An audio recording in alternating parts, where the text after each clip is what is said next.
पांचों पांडवों से कैसे संबंध बनाती थी द्रौपदी। दोस्तों, हमारे हिंदू धर्म में किसी भी स्त्री का एक से ज्यादा पति होना गलत माना जाता है, लेकिन फिर भी आज से हजारों साल पहले द्रौपदी ने 5 पुरुषों से विवाह किया था। ऐसे में सोचने वाली बात है कि उस समय आखिर ऐसी कौन सी मजबूरी पड़ी थी कि द्रौपदी को 5 पुरुषों से विवाह करना पड़ा था, और द्रौपदी ने अपने 5 पतियों के साथ पत्नी धर्म कैसे निभाया। दोस्तों, द्रौपदी से जुड़े ऐसे कई सवाल हैं जो उसके चरित्र पर प्रश्न चिन्ह लगाते हैं। अगर आप भी द्रौपदी के जीवन से जुड़े रहस्यों को जानना चाहते हैं तो बने रहें हमारे वीडियो के अंत तक। नमस्कार, आप देख रहे हैं S5 क्रिएटर्स को। दोस्तों, महाभारत के अनुसार द्रौपदी के जन्म से पहले द्रौपदी के पिता राजा द्रौपद और गुरु द्रोणाचार्य के बीच एक घनाघोर युद्ध हुआ था। इस युद्ध में गुरु द्रोणाचार्य ने राजा द्रौपद को हराकर उनके आधे राज्य पर कब्जा जमा लिया था। युद्ध में हारे राजा द्रौपद ने गुरु द्रोणाचार्य से बदला लेने के लिए पुत्र प्राप्ति की इच्छा से एक बड़े यज्ञ का आयोजन किया। उस वक्त यज्ञ की वेदी के मध्य भाग से एक पुत्र के साथ साथ एक अनंत सुंदरी कुमारी कन्या भी प्रकट हुई। इस कन्या के नेत्र कमल के समान, बाल घुंघराले और उसका रंग सांवला था। ब्राह्मणों ने जब उस दिव्य कन्या को देखा तो उन्होंने कहा कि यह कन्या रूपवती होने के साथ साथ कृष्णवान की है, इसलिए इसका नाम कृष्णा होगा। दोस्तों, द्रौपदी इसलिए द्रौपदी कहलाई क्योंकि उसका जन्म राजा द्रौपद के पुत्री के रूप में हुआ था। दोस्तों, राजा द्रौपद के मन में गुरु द्रोणाचार्य के प्रति जबरदस्त नफरत की भावना थी, और अपनी इन्हीं नफरत के भाव को उन्होंने द्रौपदी के मन में बचपन से कूट कूट कर भर दिया था। द्रौपदी भी राजा द्रौपद की तरह बदले की आग में जल रही थी और मन ही मन ऐसी तरकीब सोच रही थी जिससे वह अपने पिता के अपमान का बदला द्रोणाचार्य से ले सके। लेकिन द्रोणाचार्य हस्तिनापुर राज्य के संरक्षक में थे। द्रोणाचार्य को नीचा दिखाने के लिए राजा द्रौपद को एक शक्तिशाली गठबंधन की आवश्यकता थी। इसलिए जब द्रौपदी विवाह योग्य हुई तो राजा द्रौपद ने द्रौपदी की स्वयंवर का आयोजन किया, क्योंकि कृष्ण भी जानते थे कि धर्म की स्थापना के लिए द्रौपदी का विवाह अर्जुन से होना जरूरी है। इसलिए द्रौपदी के स्वयंवर से पहले ही वह राजा द्रौपद के महल में आकर रहने लगे थे। कहा जाता है इस दौरान द्रौपदी की भगवान श्री कृष्ण से काफी अच्छी मित्रता हो गई थी। यहाँ तक कि द्रौपदी ने भगवान श्री कृष्ण से विवाह करने की इच्छा भी जाहिर की थी, जिस पर श्री कृष्ण ने यह कहते हुए मना कर दिया था वह सिर्फ ऐसी स्त्री से विवाह करेंगे जो उनके लक्ष्य के प्रति पूरी तरह से समर्पित होगी, यानी धर्म की स्थापना के कार्यों में उनका पूरी तरह से साथ देगी। उस स्त्री की कोई भी सैन्य या राजनीतिक मंशा नहीं होना चाहिए। कहते हैं उस वक्त भगवान श्री कृष्ण ने द्रौपदी को खुश करने के लिए यह भी कहा था कि तुम एक महान स्त्री हो, तुम्हारे जैसे महान स्त्री के मैं योग्य नहीं हूँ। दोस्तों, जब द्रौपदी के स्वयंवर का आयोजन हुआ तो उस वक्त 5 पांडव ब्राह्मण भेष में वनवास काट रहे थे। वे अपनी माँ के साथ एक गरीब कुम्हार के घर में रहते थे और भिक्षा दान पर ही जीवित थे। जिस दिन द्रौपदी का स्वयंवर था उस दिन 5 पांडव ब्राह्मण के भेष में भिक्षा मांगने के लिए निकले हुए थे। तभी उन्हें कहीं द्रौपदी के स्वयंवर का पता चला। तब अर्जुन ने अपने भाइयों से स्वयंवर में भाग लेने की इच्छा जताई, जिसके बाद 5 पांडव ब्राह्मण के भेष में स्वयंवर में पहुंच गए। यहाँ स्वयंवर के शर्त के अनुसार जो भी धनुर्धर ऊपर घूमती हुई मछली की परछाई को नीचे रखे तेल की कढ़ाई में देखकर उसकी आंखों का भेद देगा, उसी की गले में माला डालकर द्रौपदी उससे विवाह करेंगी। अर्जुन एक श्रेष्ठ धनुर्धर थे, इसलिए उन्होंने मछली की आंखों को भेद कर स्वयंवर की शर्त को जीत लिया और द्रौपदी को अपनी पत्नी बनाकर उसे अपने आश्रम ले आए। अब यहाँ आप में से बहुत से लोग के मन में यह सवाल उठ रहा होगा कि स्वयंवर में जब द्रौपदी को अर्जुन ने जीता था और द्रौपदी का विवाह अर्जुन से हुआ था तो वह 5 पांडव की पत्नी कैसे बनी। दोस्तों, दरअसल हुआ यूं कि जब अर्जुन सहित बाकी पांडव द्रौपदी को लेकर आश्रम लौटे तो उस वक्त कुंती खाना बना रही थी। अर्जुन ने दरवाजे पर खड़ा होकर अपनी माँ कुंती से कहा कि देखो माँ, हम क्या लाए हैं। तब कुंती ने बिना देखे यह कह दिया, जो भी लाए हो 5 भाई आपस में बराबर बांट लो।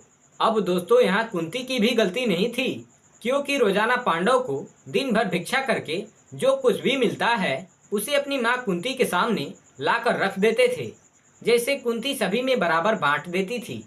इसलिए हर रोज की तरह उस दिन भी अर्जुन ने जब द्रौपदी को लेकर आए और उन्होंने अपनी माँ से कहा कि देखो माँ, आज हम आपके लिए क्या लाए हैं, तो उस दौरान कुंती घर के काम में व्यस्त थी, इसलिए उन्होंने बिना देखे यह कह दिया कि जो भी लाए हो पांचों भाई आपस में बराबर बांट लो। हालांकि अपनी माँ की यह बात सुनकर सभी पांडव भाई सदमे में आ गए और जब कुंती एकदम शांति महसूस की तो पीछे मुड़कर देखा तो उसे अपनी भूल का एहसास हुआ। उन्होंने अपने पुत्र धर्मराज युधिष्ठिर से कहा कि इसका कोई ऐसा उपाय निकालो जिससे द्रौपदी का कोई भी अनर्थ ना हो और मेरी मुंह से निकली बात झूठी ना हो। हालांकि जब इसका कोई हल नहीं निकला तब पांडव अपनी माँ की बात का मान रखते हुए द्रौपदी से विवाह करने के लिए तैयार हो गए। लेकिन जब इस बात का पता राजा द्रौपद को पता चला तो वह काफी परेशान हो गए। राजा द्रौपद की चिंता दूर करने के लिए महर्षि व्यास ने राजा द्रौपद को द्रौपदी के पूर्व जन्म की कहानी बताई। महर्षि व्यास ने बताया कि द्रौपदी अपने पूर्व जन्म में एक ऋषि कन्या थी। वह रूपवती होने के साथ साथ गुणवती और सदाचारणी भी थी। लेकिन पूर्व जन्म के कुछ कर्मों के कारण द्रौपदी का विवाह नहीं हो पा रहा था। इसलिए द्रौपदी ने भगवान शिव की घोर तपस्या की और इस तपस्या से प्रसन्न होकर भगवान शिव ने द्रौपदी को मनचाहा वरदान मांगने को कहा। तब द्रौपदी ने सोचा कि एक वरदान से उसकी सारी इच्छाएं पूरी नहीं होगी, इसलिए उसने घुमा फिरा कर महादेव से वरदान मांगा। द्रौपदी ने महादेव से कहा, हे प्रभु, मेरा विवाह किसी ऐसे व्यक्ति से हो जो धर्म का सबसे बड़ा ज्ञाता हो, जो सबसे अधिक बलवान हो, जो किसी भी विद्या में कौशल हो, जिसे नक्षत्र का ज्ञान हो, जो सबसे अधिक सुंदर हो। द्रौपदी ने चालाकी दिखाते हुए यह 5 वरदान को एक वरदान बनाकर मांग लिया। हालांकि महादेव द्रौपदी के मन की बात समझ गए थे, लेकिन उन्होंने द्रौपदी को पहले ही मनचाहा वरदान मांगने का वचन दे दिया था। इसलिए महादेव ने द्रौपदी से कहा कि मैं तेरी चालाकी को भली भांति समझ चुका हूँ, इसलिए अब तुम्हें अगले जन्म में एक नहीं 5 पति मिलेंगे।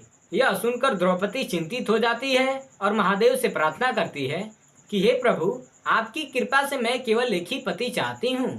इस पर शिव जी ने कहा कि मेरा वरदान व्यर्थ नहीं जा सकता, इसलिए तुम्हें 5 ही पति प्राप्त होंगे। भगवान शिव के वरदान स्वरूप द्रौपदी को इस जन्म में 5 पति प्राप्त हुए हैं। दोस्तों, इस कहानी को सुनने के बाद राजा द्रौपद अपनी बेटी द्रौपदी का विवाह 5 पांडवों से करने के लिए तैयार हो जाते हैं।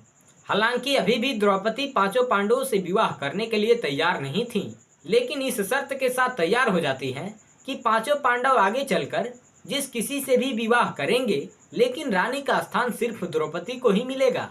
कहा जाता है कि द्रौपदी की इस शर्त को मानने के लिए पांडव तैयार हो गए थे, जिसके बाद सबसे पहले द्रौपदी का विवाह पांडव के बड़े भाई युधिष्ठिर के साथ किया गया और उस रात द्रौपदी ने युधिष्ठिर के साथ अपना पत्नी धर्म निभाया और उसके अगले दिन द्रौपदी का विवाह भीम के साथ हुआ। द्रौपदी ने भीम के साथ भी अपना पत्नी धर्म निभाया। इस तरह द्रौपदी की शादी बाकी भाइयों से भी की गई और सभी के साथ उसने अपना पत्नी धर्म निभाया। अब यह सोचने वाली बात है कि द्रौपदी का विवाह सबसे पहले युधिष्ठिर से हुआ और द्रौपदी ने उनके साथ पत्नी धर्म निभाया, तो बाकी पांडवों के साथ द्रौपदी ने अपना पत्नी धर्म कैसे निभाया?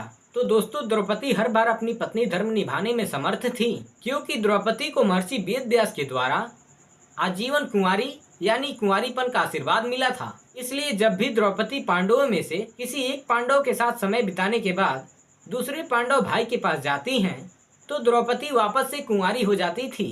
कहते हैं 5 पांडवों के विवाह के बाद एक दिन देव ऋषि नारद 5 पांडवों से मिलने आए और 5 पांडवों के भविष्य की चिंता जताते हुए धर्मराज युधिष्ठिर और अन्य 5 पांडवों से कहते हैं कि द्रौपदी तुम 5 पांडवों की पत्नी है, इसलिए तुम लोगों को द्रौपदी को लेकर एक नियम बना लेना चाहिए कि कौन भाई कितने समय तक द्रौपदी के साथ समय व्यतीत करेगा।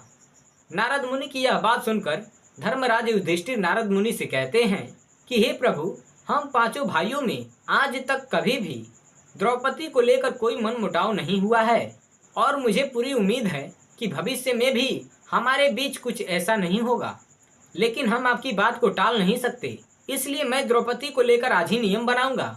नारद मुनि के जाने के बाद धर्मराज युधिष्ठिर एक नियम बनाते हैं कि द्रौपदी हर साल किसी पांडवों में से एक पांडव के साथ समय व्यतीत करेंगी, यानी द्रौपदी एक साल केवल एक ही पांडव की पत्नी बनकर रहेंगी। साथ ही जिस समय द्रौपदी अपने कमरे में किसी एक पांडव के साथ होगी, उस वक्त उनके कमरे में कोई और पांडव प्रवेश नहीं करेगा। यदि कोई पांडव गलती से भी यह नियम तोड़ता है तो उसके सजा के तौर पर 1 साल के लिए वन में जाकर ब्रह्मचर्य का पालन करते हुए बिताना पड़ेगा। दोस्तों कहा जाता है कि एक बार अर्जुन ने ब्राह्मण की मदद करने के लिए न चाहते हुए भी उनके कमरे में प्रवेश कर जाता है। उस वक्त द्रौपदी अपने कमरे में धर्मराज युधिष्ठिर के साथ होती हैं। हालांकि अर्जुन ने धर्मराज युधिष्ठिर का नियम धर्म का पालन करने के लिए तोड़ा था, लेकिन फिर भी धर्मराज युधिष्ठिर की बात को मान रखते हुए अर्जुन वनवास चले जाते हैं। दोस्तों भले ही आज लोगों के बीच बड़े छोटे का लिहाज नहीं है, लेकिन द्वापर युग में अपने से बड़ों की बात का मान रखना हर इंसान का कर्तव्य था। इसलिए पांचों पांडवों ने धर्म की मार्ग पर चलते हुए हमेशा अपने से बड़ों की बात का मान रखा। तो दोस्तों आज की वीडियो में फिलहाल इतना ही। उम्मीद है कि अब आप समझ गए होंगे कि द्रौपदी पांचों पांडवों से संबंध